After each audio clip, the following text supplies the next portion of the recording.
লক্ষ্মীর ভাণ্ডার খারাপ নয়, যারা পাচ্ছেন তারা নেবেন, নিশ্চয়ই নেবেন, কেন এটা আপনার টাকা, আপনাদের ট্যাক্স পেয়ারের টাকা, আপনাকে নিতেই হবে সেই টাকা। কিন্তু আমার কিছু প্রশ্ন আছে। যারা এই টাকা নিচ্ছেন খুব ভালো, কিন্তু আপনার সন্তান যদি বিবেকী হয়, সে যদি বিবেক নিয়ে বেঁচে থাকে, অন্য কুলাঙ্গারদের মতো দুর্নীতি করতে চায় না, সে তো বেকার বসে আছে। আপনার স্বামী যে দুর্নীতি করতে চায় না, বেকার বসে আছে। আপনার বাবা মা শ্বশুর শাশুড়ি অসুস্থ, আমাদের প্রাইম মিনিস্টার মহাশয় 5 লক্ষ টাকা করে সবার জন্য আয়ুষ্মান ভারত করেছেন, সবার জন্য, কিন্তু সেটা দিতেই দিচ্ছেন না। এখানে কি আয়ুষ্মান ভারত এখানে করতে দেবেন না? তাহলে প্রধানমন্ত্রীর নাম বেড়ে যাবে, কিন্তু এতগুলো লোক কষ্ট পাবে তাতে ওনার কোনো খেয়াল নেই। আপনারা পাবেন না, কেন পান না? ভোট দিয়ে আনুন, আরো ভোট দিয়ে আনুন, তাহলে আরো পাবেন না। এখন কথা হচ্ছে কি, আয়ুষ্মান ভারত 5 লক্ষ টাকা করে পাবেন আপনারা, জানতে দিচ্ছে না। কিন্তু এই সরকার এলে প্রথম কাজ আমি করব, আয়ুষ্মান ভারতকে চালু করাবো।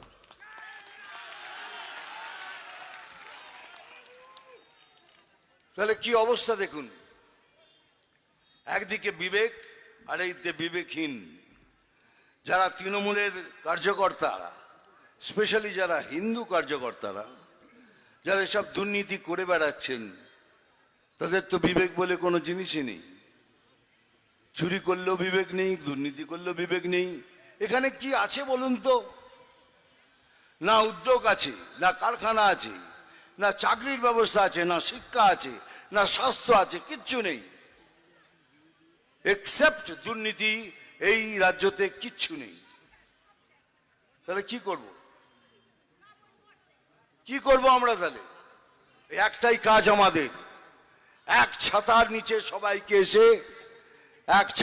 সবাইকে এসে ঐক্যবদ্ধ হয়ে এই তৃণমূল সরকারকে হাঁটাতে হবে। সেটাই হবে আমাদের এই বছরের সব থেকে বড় প্রতিজ্ঞা। সেকেন্ড, আমি বলছি আমার এখানে উপস্থিত যতগুলো আমার কার্যকর্তা আছেন, যদি কারোর সাথে কোনো মনোমালিন্য থাকে, দয়া করে ইলেকশন অবধি সেইগুলো মিটিয়ে নিন। কারোর মধ্যে কোনো মনোমালিন্য রাখবেন না, আর সবাই মিলে একসাথে ভোট করুন। সবাই একসাথে নিচে আসুন। কাশ্মীর ফাইলস দেখেছেন কিভাবে ব্রাহ্মণ পণ্ডিতদের ওখান থেকে বার করে দেওয়া হয়েছে? এখন কিন্তু ঠিক সেই অবস্থা এখানে এসছে। একটু কান খুলে চোখ খুলে দেখুন, এটাকে পশ্চিম বাংলাদেশ করার কত রকম পরিক্রমা চলছে। তাহলে এমন কেন হবে? ওখানে হারমোনিয়াম কেড়ে নিচ্ছে, এখানে একটা ছোট্ট মেয়েকে বলছে গান গাইবে না, দুর্গা মায়ের গান চলবে না এখানে। দুর্গা মা সাম্প্রদায়িক কবে থেকে হলো? যে কোনো ধর্মীয় বই খুলে দেখুন, তাতে লেখা আছে कि मायर पायर नीचे स्वर्ग, मां के पैरों तले स्वर्ग है।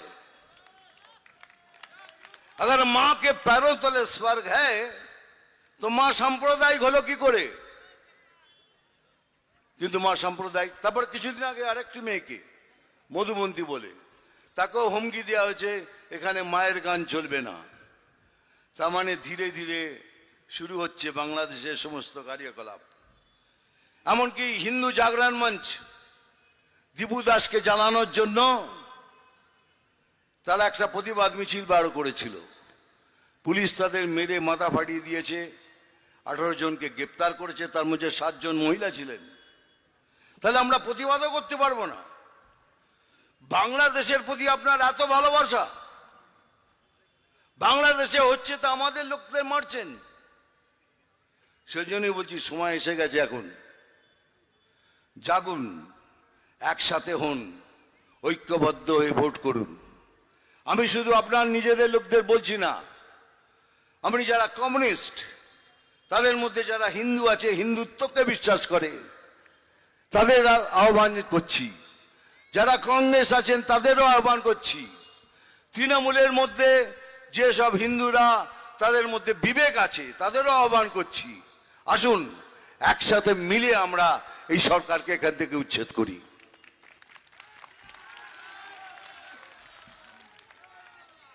কি করবেন এখানে? কিছু করার জায়গা নেই। এই শুনলেন কিছুদিন আগেই আমাদের একটা কর্মীকে মেরেছে। কেন মারলেন? কিসের জন্য মারলেন? কিন্তু একটা কথা মনে রাখবেন, আমার এত বছর এই স্ট্রাগলের জীবন, এই কষ্টের জীবন দিয়ে দেখেছি, মহাকাল যেদিন জাগবে সেদিন সব শেষ। মহাকালের কবলে পড়ার আগে নিজে শুধরে নিন। আর এই মহাকাল কারোর জন্য নয়, কাউকে ছাড়বে না। ये कर्मा किसी को नहीं छोड़ता। সবার জন্য এক। মারছেন, ধরছেন, ওকে কাটছেন, কাটুন, কিন্তু যেদিন মহাকালের কবলে পড়বেন ঠিক সেইভাবেই আপনার সাথে ব্যবহার হবে। আর সেই মহাকালের নামে শপথ নিয়ে বলছি, আপনারাও আপনাদের সাথে যেরম ভাবে ব্যবহার করবে আপনারাও ঠিক সেইভাবে তাদের সাথে ব্যবহার করবেন।